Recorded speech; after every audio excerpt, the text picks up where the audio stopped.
जय हिंद, वंदे मातरम साथियों। आज हम पढ़ेंगे इलेक्ट्रॉनिक विन्यास, परमाणविक संरचना तथा संयोजकता निकालना। आप किसी भी तत्व की परमाणविक संरचना और संयोजकता आसानी से निकाल पाएंगे। मैंने इसको बहुत ही आसानी से विश्लेषण करके समझाया हुआ है, इसलिए आप वीडियो के अंत तक बने रहें।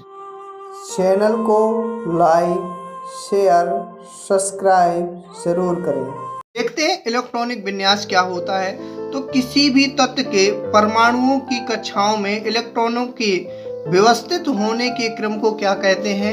इलेक्ट्रॉनिक विन्यास कहते हैं। यानी कि जैसे ये कोई तत्व है, ठीक है, इसके जो परमाणु की जो कक्षाएं हैं, इन कक्षाओं में जो इलेक्ट्रॉन होंगे, ठीक है, तो उनके जो व्यवस्थित होने की क्रम को क्या कहते हैं? इलेक्ट्रॉनिक विन्यास कहते हैं। या सीधे सीधे ये समझ सकते हैं कि जो इलेक्ट्रॉन की जो व्यवस्था है, इलेक्ट्रॉनों की जो व्यवस्था है, उसी को क्या कहते हैं?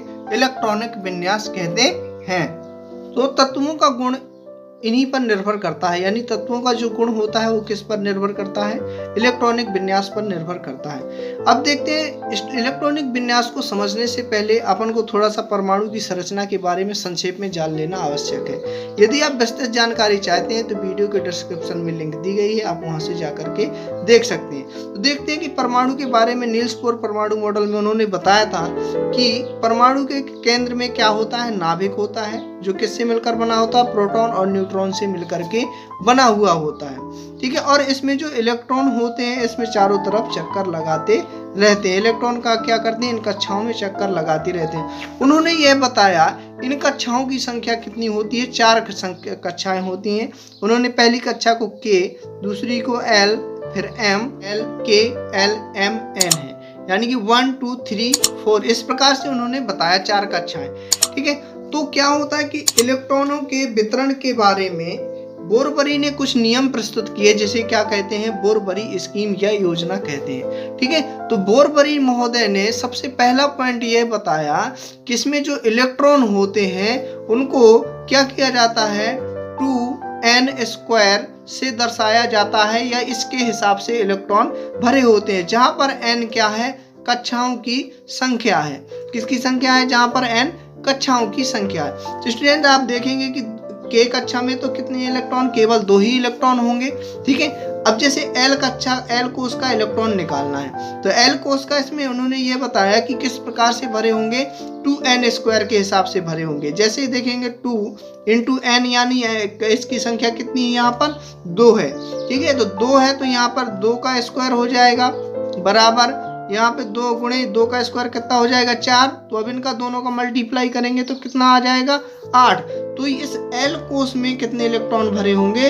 अधिकतम इलेक्ट्रॉन 8 इलेक्ट्रॉन भरे होंगे, ठीक है। तो दूसरा पॉइंट उन्होंने ये बताया कि इसमें सबसे बाहरी कोष में कितने इलेक्ट्रॉन की संख्या 8 हो सकती है, ठीक है। तो सबसे पहले तो क्या करेगा? जब इसका अष्टक, यानी पहले कक्षा में कितने अधिकतम इलेक्ट्रॉन भरे जा सकते हैं? अधिकतम इलेक्ट्रॉन 2। और जब इसके 2 का अष्टक पूरा हो जाएगा, तब जो अगला इलेक्ट्रॉन होगा तो कहां पर जाएगा? L कोष में जाएगा। L कोष के जब 8 इलेक्ट्रॉन पूरे हो जाएंगे, तभी जो इलेक्ट्रॉन होगा वो कहां पर जाएगा? M कोष में जाएगा। इसलिए अब अगर M कोष का निकालें, ठीक है, तो 2 × M कोष यानी तीसरा है, तो 3 का स्क्वायर बराबर यहाँ पे करेंगे 2 × 3 9, 9 दूनी कितना हो जाएगा? 18। अब यानी M कोष में अधिकतम इलेक्ट्रॉन कितने आ सकते हैं? 18। उसी प्रकार से इसमें इलेक्ट्रॉन कितने हो जाएंगे? 32। इस प्रकार से उन्होंने बताया कि इलेक्ट्रॉनों का वितरण जो होता है वह इस प्रकार से होता है। स्टूडेंट अब हम देखेंगे कि किस कक्षा में कितने इलेक्ट्रॉन भरे होते हैं। इसी से ही अपन क्या समझ जाएंगे? इलेक्ट्रॉनिक विन्यास बनाना, यानी परमाणु की संरचना बनाना सीख जाएंगे। मैंने 1 से 20 तक के तत्वों को लिख के रखा है, बहुत ही आसानी से सरल भाषा में समझाया है आप। स्टूडेंट अब हम देखेंगे इलेक्ट्रॉनिक विन्यास, यानी कि किस कोष में कितने इलेक्ट्रॉन भरे हुए होते हैं। मैंने 1 से 20 तक के तत्वों को इस प्रकार से सारणीबद्ध किया हुआ है। अगर आप यह समझ गए तो आप किसी भी तत्व का परमाणु संरचना आसानी से बना पाएंगे, ठीक है। तो देखते हैं कि इसमें सबसे पहला ये क्या है कि उन्होंने ये 2n² के हिसाब से इलेक्ट्रॉन भरे हुए होते, बोरबरी स्कीम में अपन ने पढ़ा। तो इसमें देखते हैं हाइड्रोजन का परमाणु क्रमांक कितना होता है? 1। तो इसमें क्या होगा? 1 इलेक्ट्रॉन होगा। और इसमें यहाँ पे हीलियम का 2 होता है तो इसमें कितने भरे होंगे, 2 इलेक्ट्रॉन भरे होते हैं। अब देखते हैं लिथियम। लिथियम का परमाणु क्रमांक कितना है, 3 है। 3 है तो अब इसमें इस कक्षा में अपन ने पढ़ा कि के कक्षा में अधिकतम इलेक्ट्रॉन केवल 2 ही भर सकते हैं, तो इसके अलावा जो इलेक्ट्रॉन होगा वो कहाँ पर चला जाता है, ठीक है, कहाँ पर चला जाता है, इस कक्षा में चला जाता है, यानी कि 1 इलेक्ट्रॉन एल कोष में चला जाएगा। इसी प्रकार से बेरियम का कितना होता है, 4 होता है, तो 2 इलेक्ट्रॉन तो इस कोष में रहेंगे, बाकी के जो 2 इलेक्ट्रॉन होंगे वो इस कोष में एल कोष में चले जाएंगे। इसी प्रकार से आगे के इलेक्ट्रॉन इसी प्रकार से बढ़ते हुए चले जाते हैं। ऐसे इसी तरीके से जाएंगे तो आप देखेंगे कि यहाँ पे जब 3 4 5 6 7 8, तो यहाँ पे जो एल कोष है, एल कोष में अधिकतम इलेक्ट्रॉन कितने जा सकते हैं, अधिकतम इलेक्ट्रॉन 8 इलेक्ट्रॉन जा सकते हैं। तो यानी कि अब क्या होता है, इसका एल कोष का भी अष्टक पूरा हो जाता है, ठीक है, नियॉन में। अब देखते हैं सोडियम का कितना होता है, 11, परमाणु क्रमांक कितना होता है, 11। तो यहाँ पे देखिए के कोष में 2 इलेक्ट्रॉन हो जाएंगे और अधिकतम इसमें कितने हो जाएंगे, 8 हो जाएंगे। अब इसका भी क्या होगा, अष्टक पूरा हो गया, तो यानी पे 8 और 2 10। और अब क्या होगा, जो 1 इलेक्ट्रॉन होगा वो किस कोष में चला जाएगा, एम कोष में चला जाएगा। इसी प्रकार से मैग्नीशियम में 2 होंगे, इसमें 8 होंगे, और अब यहाँ पे कितने इलेक्ट्रॉन चले जाएंगे, 2। इसी प्रकार से यहाँ 3 4 5 6 7 8, ठीक है। तो ये क्या होता है स्टूडेंट, इस प्रकार से चला जाता है 2 8 1, फिर ठीक है 2 8 2 3 4 5 6 7 8। अब आप आर्गन का थोड़ा सा देखेंगे तो आर्गन का देखेंगे 2 8 10 और 8 18, ठीक है। यहाँ पर कितने हो रहे हैं, 8 इलेक्ट्रॉन हो रहे हैं, जबकि एम कोष में इलेक्ट्रॉन कितने होना चाहिए, 18 कोष। तो स्टूडेंट उस हिसाब से आपकी इसमें पोटेशियम में यहाँ पे कितना आना चाहिए, 9 आना चाहिए, लेकिन ऐसा नहीं होता है। इसीलिए आपकी बुक में केवल आर्गन तक की ही परमाणविक संरचना दिखाई गई है। ये क्या होता है, ये एम कोष होता है, एम कोष में जब 8 इलेक्ट्रॉन हो जाते हैं तो ये 1 इलेक्ट्रॉन क्या करता है, एन कोष को दे देता है। यहाँ पर थोड़ा सा डिफरेंट है, नियम अलग है, ठीक है, क्योंकि जब यहाँ पे 8 इलेक्ट्रॉन होंगे तो ये क्या करता है, यहाँ पर दे देता है। देखते हैं, जैसे 2 8 और 8, ठीक है, यहाँ पे 18 हो गए, परंतु यहाँ पे क्या है, यहाँ पे होना चाहिए 8 की जगह 9 होना चाहिए, परंतु ये क्या करता है, अपने पास न रख के क्या करता है, एन कोष को 1 इलेक्ट्रॉन दे देता है। उसी प्रकार से कैल्शियम का देखेंगे 2 8 8 और ये 1 इलेक्ट्रॉन ये यहाँ पर देगा। इस प्रकार से इनकी संरचना होती है। स्टूडेंट अब हम देखेंगे इनकी परमाणविक संरचना। इन्हीं इलेक्ट्रॉनिक विन्यास के माध्यम से ही आप किसी भी परमाणु की परमाणविक संरचना बना पाएंगे। देखते हैं जैसे हाइड्रोजन का कितना होता है, 1 होता है, इसका के कोष में कितना होगा, 1 इलेक्ट्रॉन होगा, तो इसका तो बिल्कुल सिंपल है, ठीक है। इसी प्रकार से हीलियम का आप देख लीजिए, इसमें कितने इलेक्ट्रॉन होंगे, 2 इलेक्ट्रॉन होंगे, तो इस प्रकार से इसके 2 इलेक्ट्रॉन भर जाएंगे, ठीक है। अब आता है यहाँ पर जब क्या होगा, लिथियम का देखिए, लिथियम में कितना होता है, 3 होते हैं, तो इसमें एल कोष में कितने इलेक्ट्रॉन होंगे, 2 इलेक्ट्रॉन होंगे, और इसमें एक एल कोष में क्या चला जाएगा, 1 इलेक्ट्रॉन अब इसमें चला जाएगा। जैसे देखिए यहाँ पे 2 और 1, तो इसी प्रकार से इसमें के कक्षा में 2 इलेक्ट्रॉन और एल कोष में 1 इलेक्ट्रॉन। इसी प्रकार से आप बेरियम का देखेंगे। अगर आपने ये चीज समझ ली है तो आप किसी भी तत्व का परमाणविक संरचना बना पाएंगे। देखते हैं जैसे कि बेरियम का देखते हैं, इसमें 2 और 2, तो एल कोष में, के कोष में 2 इलेक्ट्रॉन, और एल कोष में भी कितने इलेक्ट्रॉन चले जाएंगे, 2 इलेक्ट्रॉन चले जाएंगे, ठीक है। इसी प्रकार से अब देखते हैं बोरान का देखेंगे, तो इसमें के कोष में कितने इलेक्ट्रॉन होंगे, 2 इलेक्ट्रॉन होंगे। यहाँ पे देखिए, ये यहाँ पर के कोष में कितने हैं, 2 इलेक्ट्रॉन है, और यहाँ पे एल कोष में कितने इलेक्ट्रॉन हो जाएंगे, एल कोष में देखिए इस प्रकार से 3 इलेक्ट्रॉन हो जाएंगे। तो इसमें भरिए 1 2 और 3 इलेक्ट्रॉन भर जाएंगे। इसी प्रकार से आप कार्बन का देखेंगे, कार्बन में कितना होता है, 6, तो एल के कोष में 2 इलेक्ट्रॉन होंगे, एल कोष में 4, देखिए 2 इलेक्ट्रॉन है, इसमें 4 है, तो इसमें के कोष में कितने, 2 इलेक्ट्रॉन इस प्रकार से भर दीजिए, और इसमें आप 4 इलेक्ट्रॉन भर दीजिए, ये भर दिए 4 इलेक्ट्रॉन, ठीक है। इसी प्रकार नाइट्रोजन का, इसमें देखिए नाइट्रोजन में 2 इलेक्ट्रॉन है, के कोष में, एल कोष में 5 है, तो इसका 2 का अष्टक ये पूरा हो गया, और इसका इसमें एल कोष में कितने भरने हैं, 5, तो 1 2 3 4 और ये 5। इसी प्रकार ऑक्सीजन का देखेंगे 2 और 6, तो इसमें 2 भर देंगे, और इसमें कितने भर देंगे, 6, 1 2 3 4 5 और 6। इसी प्रकार से इसमें कितने आ जाएंगे, K को उसमें 2 इलेक्ट्रॉन आ जाएंगे और L को उसमें कितने चले जाएंगे, 7 इलेक्ट्रॉन चले जाएंगे। तो इसमें 1 2 3 4 5 6 और ये 7। अब देखते हैं यहाँ पे नियॉन का बहुत इंपॉर्टेंट है, ठीक है। देखते हैं कि इसमें L को उसमें कितने हैं, K को उसमें सॉरी 2 इलेक्ट्रॉन है और L को उसमें 8 इलेक्ट्रॉन है। यानी कि अब इस कक्षा का अष्टक क्या हो जाएगा, इस कक्षा का अष्टक पूरा हो जाएगा। इस पर को भरिए, 2 इलेक्ट्रॉन इसमें भर गए, अब इसमें भरना 8, 1 2 3 4 5 6 7 और 8। अब स्टूडेंट देखेंगे सोडियम का यानी इसका कितना होता है, 11 होता है, 2 8 और 1, ठीक है। अभी अपन ने इलेक्ट्रॉनिक विन्यास में देखा कि K को उसमें 2 होंगे, L को उसमें 8 होंगे और M को उसमें कितना चला जाता है। जब इसका 8 का अष्टक पूरा हो जाएगा तो 1 इलेक्ट्रॉन कहाँ चला जाएगा, M को उसमें। तो इसको देखते हैं, इसका K को उसमें कितने भर दिए, ये 2 इलेक्ट्रॉन भर दिए। L को उसमें भरना अपन को 8, 1 2 3 4 5 6 7 8। अब ये क्या करता, अब इस कक्षा का अष्टक जो है वो क्या हो गया, पूरा हो गया। अब इस कक्षा में अधिक इलेक्ट्रॉन नहीं भरे जा सकते हैं, तो इसके अलावा कहाँ पर चला जाएगा, M कोष में इलेक्ट्रॉन चला जाएगा। जो भी इलेक्ट्रॉन आएगा कहाँ पर चला जाएगा, M कोष में। ये देखिए इस प्रकार से 2 8 और 1 इलेक्ट्रॉन जो होगा वो कहाँ पर चला गया, यहाँ पर चला गया। इस प्रकार से आप जैसे सोडियम फिर मैग्नीशियम आएगा तो इसमें 2 इलेक्ट्रॉन हो जाएंगे। इस प्रकार से इसी में 3 और जाकर के कहाँ पर आर्गन तक चला जाता है। आर्गन में इस कोष में कितने इलेक्ट्रॉन आ जाएंगे, 8 इलेक्ट्रॉन हो जाएंगे। जैसे देखिए 2 8 और 8 इलेक्ट्रॉन होना है। K कोष में कितने, 2, L कोष में 8, M कोष में कितने चले जाएंगे जब आर्गन का आएगा, 18। देखते हैं इसमें 2 भर दीजिए और इसमें कितने भर दीजिए, 8 भर दीजिए, 3 4 5 6 7 और 1 8।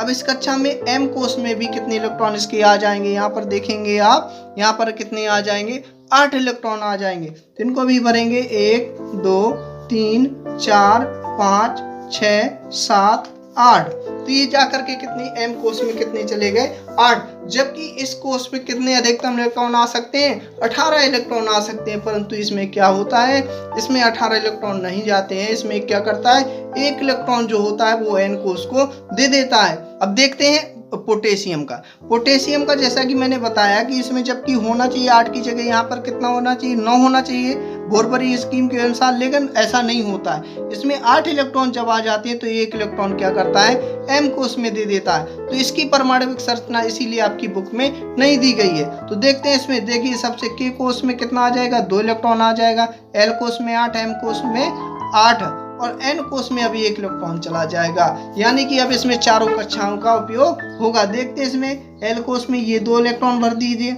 8 को L कोष में इसमें 8, 2 3 4 5 6 7 और ये 8। अब M कोष में 1 2 3 4 5 6 7 और ये 8।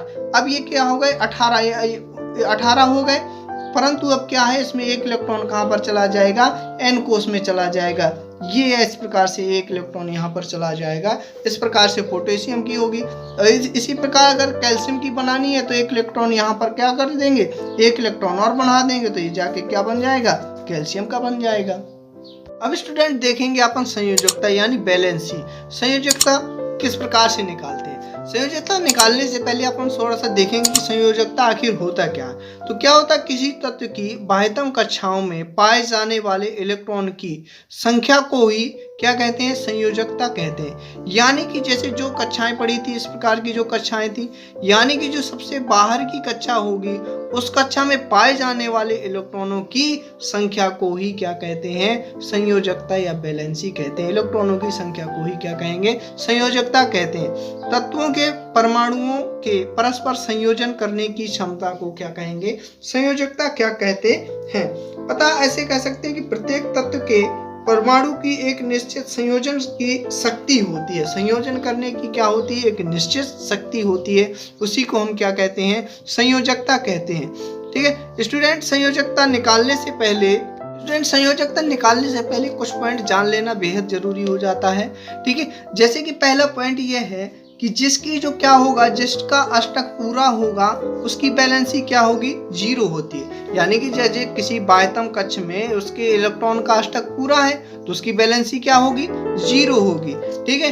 अगर किसी तत्व की, मान लीजिए दूसरा पॉइंट ये याद रखना है, किसी तत्व की वैलेंसी निकालना है तो या तो वो तत्वों को देकर, या तो किसी तत्वों को अपने तत्वों को दे देगा, ठीक है, या फिर तत्वों को लेकर। इस प्रकार से वो क्या करेगा, संयोजकता दर्शाएगा, संयोजन करेगा। इस प्रकार से ही तत्वों की संयोजकता को निकालते हैं।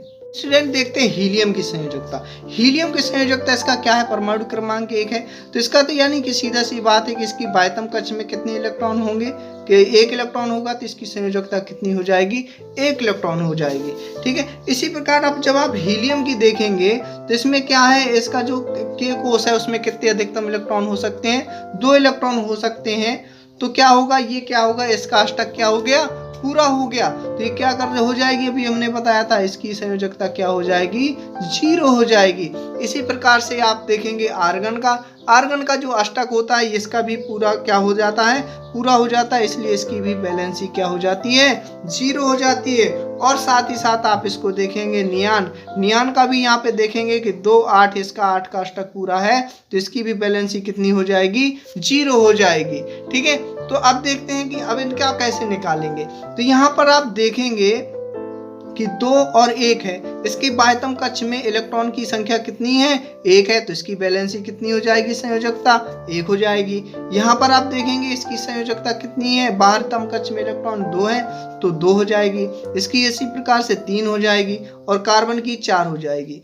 परंतु अब आप यहाँ पे नियॉन में देखेंगे, नाइट्रोजन में देखेंगे कि इसके बाह्यतम कक्ष में कितने इलेक्ट्रॉन है, 5 इलेक्ट्रॉन है। तो अभी हमने बताया था या तो ये इलेक्ट्रॉनों को दे देगा या तो ले लेगा। तो ऐसे में ये क्या करेगा कि ये देखेगा कि जो 5 जो है किसके नजदीक है, 5 किसके नजदीक है, 8 के नजदीक है। तो ये क्या करेगा, 5 इलेक्ट्रॉन देने की बजाय क्या कर देगा।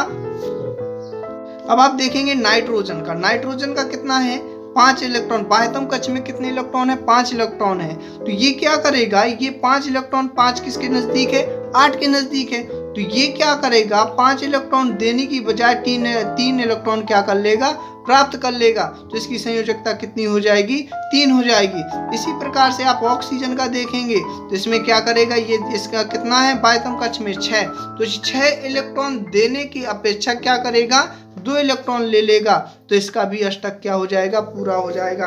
यानी कि इसकी संयोजकता कितनी हो जाएगी, 2 हो जाएगी। इसी प्रकार से आप फ्लोरीन का देखेंगे तो इसकी बाह्यतम कक्ष में कितने होंगे, 7 इलेक्ट्रॉन। तो ये 7 देने की अपेक्षा क्या करेगा, 1 इलेक्ट्रॉन ले लेगा और क्या करेगा, संयोजकता दर्शाएगी। 1 इलेक्ट्रॉन क्या हो जाएगी, इसकी संयोजकता 1 हो जाएगी। और नियॉन का तो आपको बताया कि इसकी कितनी हो जाएगी, 0 होती है। अब देखते हैं सोडियम की आप देखेंगे कि इसके बाह्यतम कक्ष में, इसमें इसका अष्टक तो पूरा है तो इसके बाह्यतम कक्ष में कितना इलेक्ट्रॉन है, 1 इलेक्ट्रॉन है। तो इसकी वैलेंसी कितनी हो जाएगी, 1 हो जाएगी। ठीक है। इसी प्रकार इसकी कितनी हो जाएगी, मैग्नीशियम की बाह्यतम कक्ष में 2 है तो 2 हो जाएगी, इसमें 3 हो जाएगी। और इसका सिलिकॉन का कितना हो जाएगा, 4 हो जाएगा। परंतु आप फास्फोरस को देखेंगे तो इसका कितना होता है, 5 हो जाएगा।